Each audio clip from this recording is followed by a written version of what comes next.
اس سے افضل کوئی دن نہیں اور محرم کے پہلے، ٹھیک، تو اس سے اس کی چوتھی فضیلت پتہ چلتی ہے، حرمت والے مہینوں میں یہ بڑا افضل۔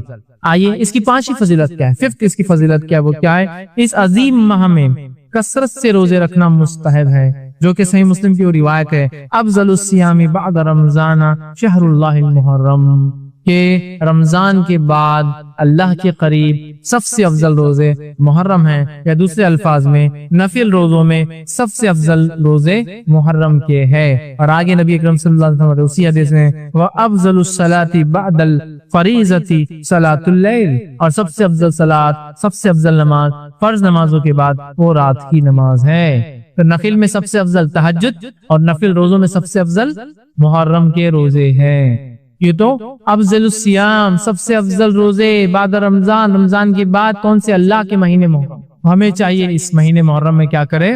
کثرت سے روزے، کثرت سے روزے، گناہوں سے بچے، نیکیوں کے کام میں آگے بڑھے، ان کے اول 10 دن کے زیادہ فائدے اٹھائے۔ یہ بڑی اہم بات ہے، یہ بڑی اہم بات، اس کو بہت سوچ وچار کر کے ہمیں پلان آرڈر میں اس منتھ کو جینے کی کوشش کرنا چاہیے، یاد رکھیے۔ لیکن یہ تب ہوگا جب ہم کو اس کی اہمیت، اس کی فضیلت معلوم ہوگی، یاد رکھیں، ٹھیک ہے۔ تو یہ جو ہے بہت عظیم ہے اور سب سے افضل نفل روزہ اسی مہینے کا، یاد رکھیے، روزہ ہے۔ اور اس حدیث سے صراحت ہوتی ہے، ابن رجب کا میں نے وہ قول آپ سامنے رکھا رحمۃ اللہ علیہ کا، وہ فرماتے ہیں اس حدیث سے اس بات کی صراحت ہوتی ہے کہ رمضان کے بعد سب سے بہترین نفل روزہ اللہ کے مہینے محرم کا روزہ ہے، یاد رکھیے۔ اور یہ یاد رکھیے نفل روزوں میں سب سے افضل ہے۔ اسی طرح جو ہے محرم میں روزہ رکھنا جو ہے اور کثرت سے روزہ رکھنا، یہ بڑی اہم چیز ہے، یاد رکھیے۔ اس کا یہی معنی ہے کہ ایک انسان نفل روزہ رکھے اور محرم کا روزہ سب سے افضل ہے، اس کا معنی ہی ہوتا ہے کہ ہم زیادہ سے زیادہ اگر نفل روزے رکھنے کی کوشش کرتے ہیں تو کون سے مہینے میں رکھیں؟ محرم کے مہینے میں رکھنے کی کوشش کرے، یاد رکھیں۔ کیونکہ نبی اکرم صلی اللہ علیہ وسلم رمضان کے علاوہ بھی، رمضان کے علاوہ نبی اکرم صلی اللہ علیہ وسلم نے، یاد رکھیے اس بات کو بھی آپ ذہن میں رکھیں کہ نبی اکرم صلی اللہ علیہ وسلم نے رمضان کے علاوہ کسی مہینے کے پورے روزے نہیں رکھے۔ مطلب یہ ہوا کہ محرم کے مہینے جس کو کہیں گے یہ پسندیدہ ہے کہ اس کو زیادہ انسان رکھے، لیکن زیادہ کا معنی یہ نہیں کہ پورے مہینے ان کو رکھتا ہے تو وہ گناہ نہیں کرتا، یاد رکھتا، چونکہ اس کا معنی ہے کہ جس کو کہیں گے یہ پسندیدہ چیز ہے کہ ہم زیادہ کوشش کریں۔ لیکن نبی اکرم صلی اللہ علیہ وسلم نے رمضان کے جیسا روزہ، مطلب پورے مہینے کا روزہ رمضان کے علاوہ کسی مہینے کا نہیں رکھا۔ اور متفق علیہ اور بیش میں 7 اہم فضائل آپ کے سامنے آج رکھوں گا محرم، 7 جو ہے ایسے فضائل جو بڑے اہم اس مہینے کے تعلق سے وہ رکھنے کی بہرحال کوشش کروں گا۔ اس کے علاوہ عام فضائل تو آپ سمجھ جائے، چونکہ حرمت والا مہینہ ہے، صدقات، خیرات، نوافل میں اضافہ وہ عام فضائل ہے، وہ میں اس میں انشاءاللہ کاؤنٹ نہیں کروں گا، وہ آپ سمجھ جائے، اس میں ایڈ کر لیں 7 کے علاوہ جو کچھ آپ نیکی میں اضافہ کر سکتے ہیں انشاءاللہ، ٹھیک ہے۔ تو آئیے پہلی فضیلت ماہ محرم وہ یہ ہے کہ یہ حرمت والے مہینوں میں سے اللہ رب العزت نے قرآن نے فرمایا اور کہا، سورہ توبہ سورہ نمبر 9 آیت نمبر 36 میں اللہ نے فرمایا اور کہا، ان عدت الشہور عند اللہ 12 شہرا فی کتاب اللہ، اللہ فرماتا اور کہتا ہے کہ اللہ کے نزدیک مہینوں کی تعداد، ٹھیک ہے، اللہ کے قریب مہینوں کی تعداد جو ہے وہ 12 ہے۔ کب سے؟ فی کتاب اللہ یوم خلق السماوات والارض، کہ اللہ کے قریب 12 ہے جب سے اللہ نے آسمان اور زمین کو پیدا کیا۔ تو منتھس کی کاؤنٹنگ کو بھی آپ چینج نہیں کر سکتے، کیونکہ اللہ کی طرف سے اپوائنٹڈ 12 منتھس ہے، یاد رکھ، ٹھیک ہے۔ اللہ نے کہا کہ جب سے آسمان اور زمین کو پیدا کیا، منہا اربعۃ حرم، اور ان کے اندر 4 ایسے جو حرمت والے ہیں، محترم ہیں، جنگ اور جدال، معصیت اور گناہوں کے کام سے بچنا چاہیے، یوں تو ہمیشہ بچنا چاہیے، ان مہینوں میں خاص بچنا چاہیے اور نیکی میں اضافہ کرنا چاہیے۔ تو ان کے اندر 4 حرمت والے ہیں۔ پھر فرمایا ذالک الدین القیم، اور یہی سچا اور سیدھا جو ہے طریقہ اور دین ہے۔ پھر فرمایا فلا تظلموا فیہن انفسکم، تو اپنی نفسوں پہ تم لوگ ان مہینوں میں ظلم نہ کیا کرو، تو ان مہینوں میں تم اپنے نفسوں پہ ظلم نہ کیا کرو، یاد رکھ، ٹھیک ہے۔ اب اس کے پیچھے بہت لمبے تاریخی واقعات، میں اس میں نہیں جاؤں گا، بس مختصر بیان کروں گا۔ یہ اللہ نے کیوں کہا کہ اللہ کے نزدیک گنتی 12 ہے اور ان کے اندر ظلم نہ کیا کرو، ٹھیک ہے، تو یہ اس لیے کہا گیا اور یہ بالکل 12 ہے، یہ تو مشرکین مکہ جو ہے ان 4 حرمت والے مہینوں کی بڑی تعظیم کرتے تھے، یاد رکھیں، ٹھیک ہے۔ اب یہ 4 حرمت والے مہینے کون سے ہیں وہ بھی ہم دیکھ لیتے ہیں، جو کہ ایک حدیث ہی ہم دیکھتے ہیں جس میں نبی اکرم صلی اللہ علیہ وسلم فرمایا، جو کہ متفق علیہ روایت ہے، آپ نے فرمایا کہا، بے شک زمانہ گھوم گھما کر اسی حالت پر لوٹ آیا ہے جس پر اس وقت تھا۔ مطلب آپ سے کیا فرما رہے ہیں کہ بے شک زمانہ گھوم گھما کر اسی حالت پر لوٹ آیا ہے جس پر وہ اس وقت تھا جب اللہ تعالیٰ نے آسمان اور زمین کی تخلیق فرمائی۔ سال کے 12 مہینے ہیں جن میں 4 حرمت والے مہینے ہیں، 3 لگاتار پے در پے ہے، یعنی ذوالقعدہ، ذوالحجہ اور محرم۔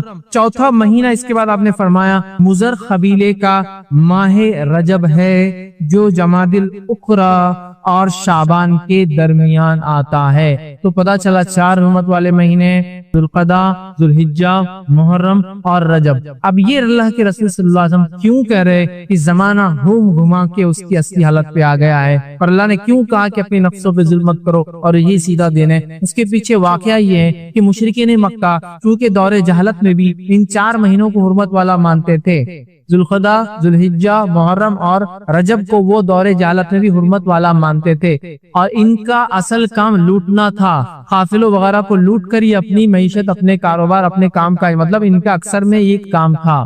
اب ہوتا یہ تھا کہ 3 حرمت والے مہینے پے در پے آ جاتے تھے، تو یہ لوگ کیا کرتے تھے معلوم آپ کو؟ یہ لوگ 1 یا 2 مہینوں کو کھستا دیتے تھے۔ مطلب کیا کرتے تھے کہ ایک سال ذوالقعدہ ذوالحجہ بولتے تھے محرم سفر کے بعد آئیں گا، یہ سال محرم کب آئیں گا؟ سفر کے بعد آئیں گا، تو گویا 2 ہی حرمت والے اب لوٹ مار چالو کر چکے، 3 مہینے رکے رہنا ان کے لیے بڑا مشکل تھا، سمجھا؟ تو محرم کو کھسکا دیتے اور کہتے کہ یہ بار محرم سفر کے بعد آنے والا۔ نبی اکرم صلی اللہ علیہ وسلم جس سال حج کیا اس سال یہ مہینے ترتیب میں تھے 3، تو آپ نے کہا زمانہ گھوم گھما کر اب اصلیت پر آ چکا ہے جیسا زمین و آسمان کی کریشن کے ٹائم پر تھا۔ مطلب نبی اکرم صلی اللہ علیہ وسلم جو خطبہ دے رہے ہیں تب عربوں نے اس کو بالکل ایک کے بعد ایک 3 مان لیا تھا، پے در پے تھے، اور اللہ کے رسول صلی اللہ علیہ وسلم نے جو کچھ گڑبڑ ان مہینوں کے اعتبار سے ہوئی ریکٹیفائی کر کے ہم کو بتا دیا کہ آج زمانہ بالکل میں جو کہہ رہا ہوں، جو وقت ہے، جو تاریخ ہے وہی ہے۔ اور جو مشرکین نے خلط ملط کر دیا تھا، مہینوں کو ٹرانسفر کرتے تھے کہ یہ سال سفر پہلے آئیں گا اور محرم بعد میں آئیں گا، ٹھیک ہے، تو وہ اب سب ختم ہو گیا ہے، اور 4 حرمت والے مہینے ہیں، تو گویا مشرکین بھی ان 4 کو حرمت والا مانتے تھے۔ تو گویا محرم کی سب سے بڑی، سب سے پہلی، سب سے اول فضیلت یہ کہ یہ حرمت والے مہینوں میں سے ایک مہینہ ہے، اللہ کے چوزن منتھس میں سے ایک منتھ ہے جو محترم ہے، حرمت والا ہے، مطلب اس کے اندر بہت سارے گناہ اور ایسے اعمال سے جو عام دنوں میں بھی حرام ہے، ان ایام میں بدرجہ اولا حرام ہے کرنا، تو محترم حرمت والا اسی لیے کہا جا رہا کہ بہت ساری چیزیں جو عام جگہ حلال ہے ان مہینوں میں حرام ہے، جنگ جدال کرنا، ڈیفنس کر سکتے، اٹیک نہیں کرنا، تو یہ ساری چیز اس میں انکلوڈڈ ہے، یاد رکھیں۔ تو یہ 4 محترم مہینوں میں سے ایک مہینہ ہے، تو یہ سب سے پہلی محرم کی فضیلت ہے، یاد رکھیں۔ آئیے آگے بڑھتے ہیں، محرم کی دوسری اہم فضیلت کیا ہے وہ آپ کے سامنے رکھتا ہوں۔ دوسری محرم کی اہم فضیلت ہے وہ یہ، اللہ نے فرمایا جو سورہ توبہ کی آیت نمبر 36 کا حصہ تھا، فَلَا تَظْلِمُوا فِيهِنَّ أَنفُسَكُمْ، تو ان مہینوں میں اپنے نفسوں پر ظلم نہ کرو، کہ ان مہینوں میں اپنے نفس سے ظلم نہ کرو، گناہ اور معصیت کے کاموں سے بچو، محترم مہینہ ہے، گناہ کرو گے تو شدت ہے اس گناہ کی، ٹھیک ہے، نیکی کرو گے تو افضل ہے ان ایام میں، تو کہا اپنی نفسوں پر ظلم نہ کرو، اللہ رب العزت نے کہا، یاد رکھے۔ تو پتا چلا عام مہینوں کے اعتبار سے ان مہینوں میں گناہ اور معصیت کرنا، یاد رکھیے، یہ زیادہ جو ہے بری بات ہے اس اعتبار سے کہ اس مہینے کی عظمت و حرمت ہے۔ حالانکہ امام قتادہ رحمت اللہ علیہ فرماتے ہیں، ان کا قول ہے حرمت والے مہینوں میں ظلم کرنا دیگر ماہ کے بنسبت ظلم کرنے سے زیادہ بڑا گناہ ہے اور غلطی کا کام ہے، اگرچہ ظلم کرنا ہر حال میں عظیم گناہ ہے، مگر اللہ اپنے امر میں سے جسے چاہتا ہے عظیم بنا دیتا ہے۔ امام قتادہ رحمت اللہ علیہ جو بڑے مشہور مفسرین میں بھی ہے، ان کے اقوال آپ سنتے ہوں گے بار بار، وہ فرماتے ہیں کہ ان ایام میں حرمت والے 4 مہینوں میں گناہ کرنا بڑا زیادہ گناہ ہے، حالانکہ گناہ تو گناہ ہی ہے، ہر بار گناہ کا گناہ ہی ملے گا، لیکن کیونکہ اللہ نے ان کو حرمت والا قرار دیا ہے، اس میں گناہ کرنا ایک عظیم گناہ ہے، مطلب اس کا گناہ زیادہ ملے گا۔ تو ہمیں ان مہینوں میں اپنے آپ کو ظلم، زیادتی اور گناہ اور معصیت سے بچانا چاہیے اور نیکی میں اضافہ کرنا چاہیے۔ تو گویا یہ مہینے میں اس کی حرمت میں، اس کی فضیلت میں ایک فضیلت یہ ہے کہ اس میں ہمیں نیکیوں میں اضافہ کرنا چاہیے، گناہوں سے رکنا چاہیے، کیونکہ یہ حرمت والا مہینہ ہے۔ اب یہ حرمت والا مہینہ ہے، معلوم ہوگا تو ہم نیکی میں آگے بڑھیں گے، گناہ سے بچیں گے نا۔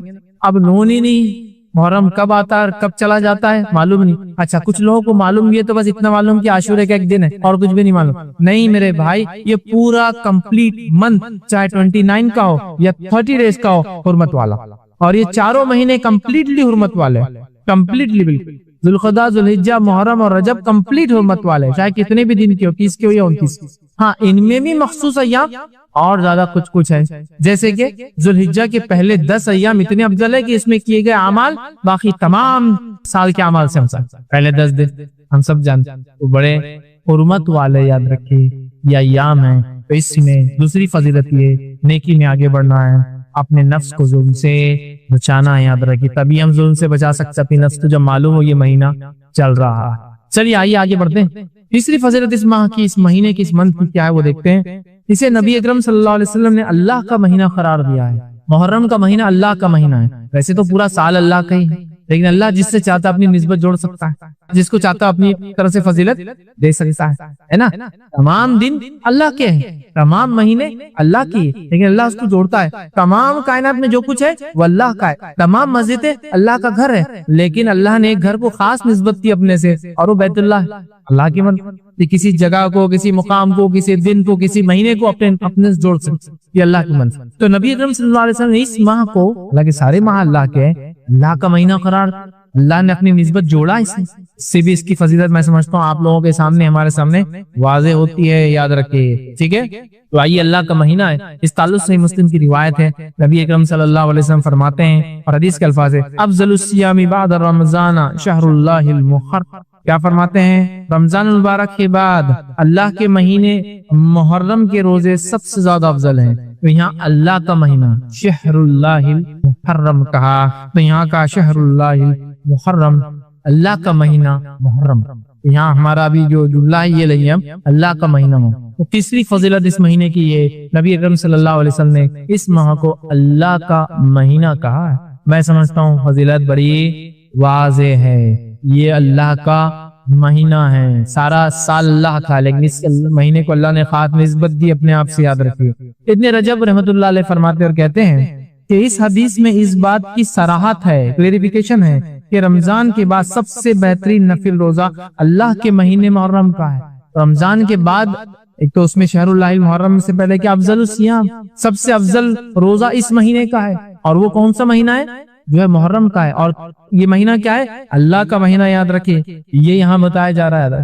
تو محرم یہ اللہ کا مہینہ، یاد رکھیے، اور اس کی بڑی جو ہے حرمت ہے. یاد رکھیے اس مہینے کی، یاد رکھیے ٹھیک ہے. اب آئیے، چونکہ اس کو اللہ کا مہینہ محرم کہا گیا ہے، اسی سے ہم اس کی چوتھی فضیلت بھی دیتے ہیں. اور چوتھی فضیلت اس مہینے کی وہ یہ ہے کہ حرمت والے مہینوں میں یہ سب سے افضل مہینہ ہے. حرمت والے مہینے کتنے ہیں؟ 4 ہیں، اس میں یہ سب سے افضل ہے. یہ تو خاص طور سے اس مہینے کی نسبت یہ کہا گیا شہر اللہ المحرم، اللہ کا مہینہ محرم. سمجھ رہے ہیں؟ اللہ کا مہینہ محرم کہا گیا. اور اس تعلق سے بعض اسلاف کے اقوال کیسے دیکھیے، جو میں کہہ رہا ہوں حرمت والے مہینے سب سے افضل ہے، کیوں کہہ رہا ہوں کہ بعض علماء اور بعض اسلاف کے اقوال اس طرح سے وہ کہتے ہیں، جیسے کہ حسن بصری رحمۃ اللہ علیہ جو کہ تابعین میں بڑا مقام، اونچا مقام، کبار تابعین میں سے، وہ فرماتے اور کہتے ہیں کہ حرمت والے مہینے میں سب سے افضل اللہ کا مہینہ محرم ہے. نیز فرمایا، مطلب اسی سے اللہ کا مہینے سے فرماتے ہیں اللہ نے سال کا آغاز حرمت والے مہینے سے کیا ہے اور حرمت والے مہینے سے ختم کیا ہے. محرم سے چالو ہوا اور ذوالحجہ پہ ختم ہوا، جو ہے مہینے سے ختم کیا ہے. لہٰذا اللہ کے نزدیک سال میں ماہ رمضان کے بعد محرم سے بڑھ کر کوئی ماہ نہیں ہے. تو اس سے وہ کہتے ہیں کہ یہ اللہ کا مہینہ ہے تو حرمت والے مہینوں میں سب سے افضل ہے، اور روزوں کے اعتبار سے رمضان کے بعد اس کے روزے کا مقام ہے. تو وہ رمضان کے بعد اسی کا مقام ہے فضیلت کے اعتبار سے، لیکن حرمت والے مہینوں میں یہ ٹاپ موسٹ کہلائے گا چونکہ اس کی بڑی اہمیت. اسی طرح ایک اور چیز آتی ہے، وہ یہ ہے کہ محرم میں سب سے افضل، یاد رکھیے وہ کیا ہے. تو محرم میں بھی سب سے افضل جو سلف کے اقوال ہے کہ سلف 3 عشروں کو بڑی اہمیت دیتے. ہمارے جو اسلاف تھے صحابہ، تابعین، تبع تابعین، وہ 3 عشروں کو، 3 دہائیوں کو، عشر مطلب 10 ڈیز جو ہوتے منتھ کی، ان کو اہمیت دیتے تھے. وہ کون کون سے ہیں؟ ٹھیک ہے، عشروں میں تعظیم کرتے تھے، اہمیت دیتے تھے. وہ کون سے؟ پہلا وہ کہتے ہیں کہ رمضان کا آخری عشرہ، اس کی بڑی اہمیت کی سلف کے پاس، ذوالحجہ کا پہلا عشرہ، اس کی بڑی اہمیت کی سلف کے پاس، اور محرم کا پہلا عشرہ، اس کی بڑی اہمیت کی سلف. یہ 10 ڈیز جو بڑے اہمیت کی حامل ہے. رمضان کا آخری 10 دن جس میں قدر آتی، اور ذوالحجہ کی پہلے 10 دن